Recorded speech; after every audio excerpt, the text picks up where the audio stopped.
Hey guys, Prules here, and today I'm going to be doing a review on Medal of Honor, specifically the multiplayer component of the game, and I'm going to do my best to give you guys the most amount of information as I can, so I'm just going to go ahead and get started. Now, if you're watching this review, it's probably because you have not purchased the game yet. I think we should start off with some pretty important facts about the state of the game right now. And as of November 2nd, 9 p.m. on East Coast time, there are currently 2,000 PC players playing Medal of Honor.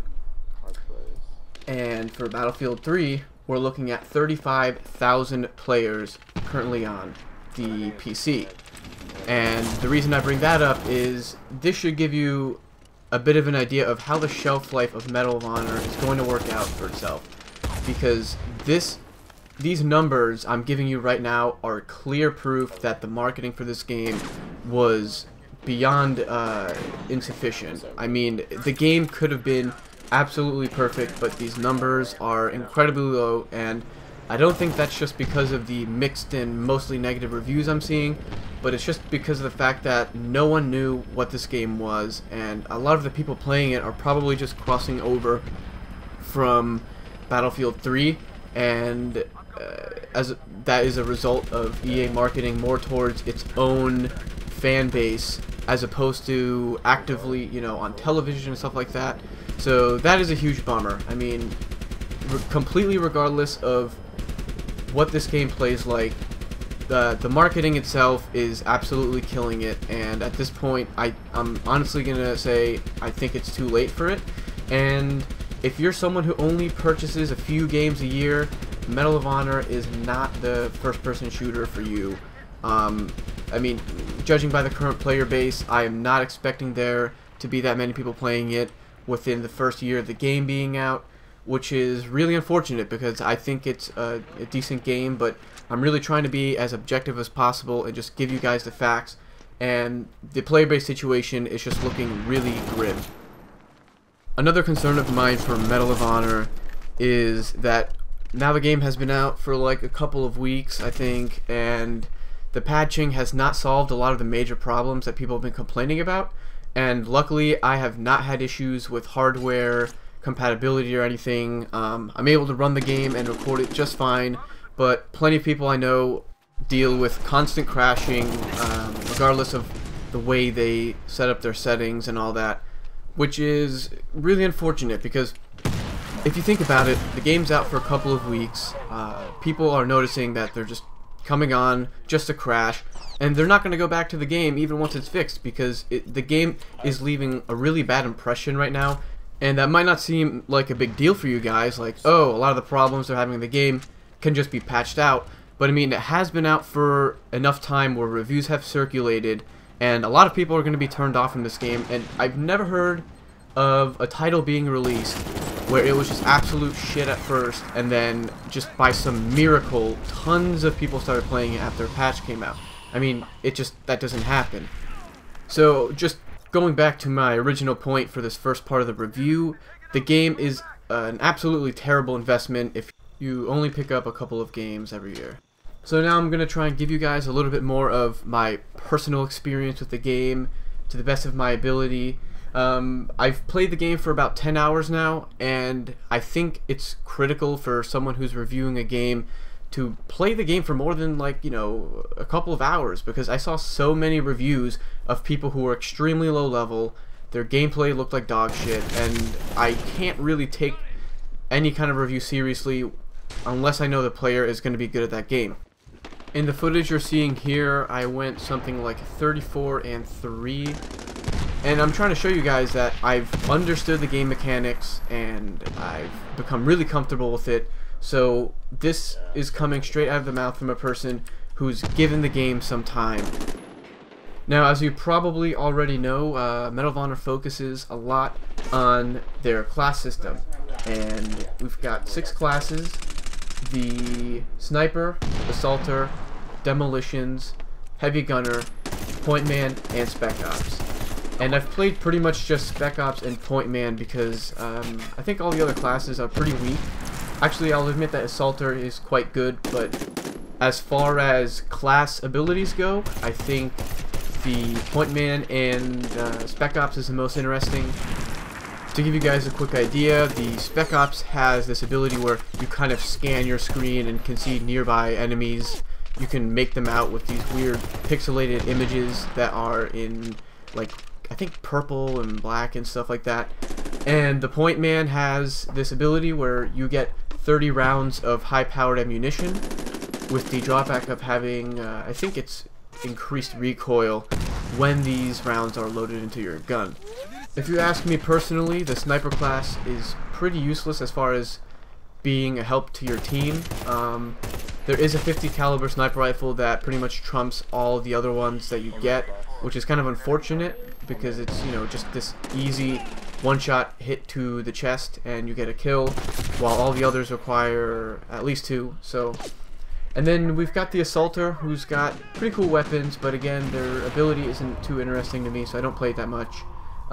Demolitions is extremely slow to the point where it's just too much of a handicap for your soldier. I mean, you cannot really peek around corners effectively, and while it's cool that you have this ballistic armor that you can equip, it does fade away really quickly, and when you're without it, you're just completely worthless because you're stuck with this gun that is only effective in close quarters, yet the class is extremely unagile, which is, I mean, I get why they want to do it. The class is kind of meant for pushing up areas and defusing bombs quicker and planting them quicker, but it doesn't really matter because you're just gonna get owned by anyone who's got a decent reflex because you're so slow. Now, the heavy gunner class is probably my least favorite. The guns aren't too optimal for the way the maps work, and your special ability is simply a bipod, which in any game is never really a good idea because of how much you're restricting your ability to move, and to any decent player, you're just going to get picked off extremely easily and you can't really do anything about it. So I just avoid heavy gunner pretty much completely. The next thing I want to talk about a little bit is the firing mechanics and hit registration of the game. And it's probably one of the most talked about points in a lot of the reviews I've seen. And like I said, a lot of people were using these two things to kind of bash the game a little bit. But I haven't heard anyone who's played the game for more than a couple of hours actually complain about this, because the way it works is just different. It's not like Battlefield, it's not like any Call of Duty game, it's the way Medal of Honor shoots. Now, even I'll admit, I don't like the fire mechanics that much. They're not my cup of tea, but the way people have been complaining about it to me is very bizarre, considering mechanics change from game to game. So, I mean, me personally, in Medal of Honor, mag dumping is just totally discouraged, so I kind of like that about it. People need to be more careful with their shots, which is nice. It's really hard to be a one-man army, and I think to a lot of people that's actually a real big game breaker, because, I mean, I'll be the first to tell you that kicking ass in Battlefield 3 is a ton of fun, because you can just pour out so much damage to people without help, and hold your own against a lot of other people pretty easily if you're a good player.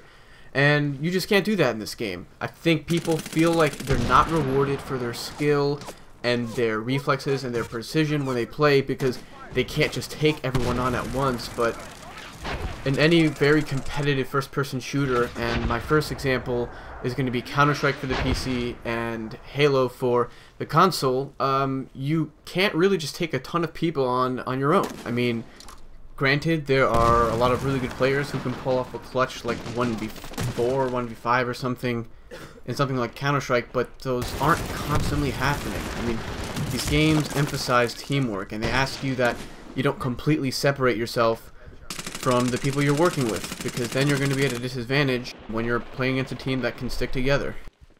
But to kind of summarize what I'm trying to say here, I guess, I think the point of having the fire mechanics be the way they are is to punish people who choose to go completely off on their own, as opposed to working with their fire teammate, which is the buddy you're paired up with in the game. And I guess that's going to segue us into the next thing, which is talking a little bit about the fire team system in this game. I personally think that it's what sets it apart from any modern combat shooter right now, and that's pretty important considering how similar they all seem to be.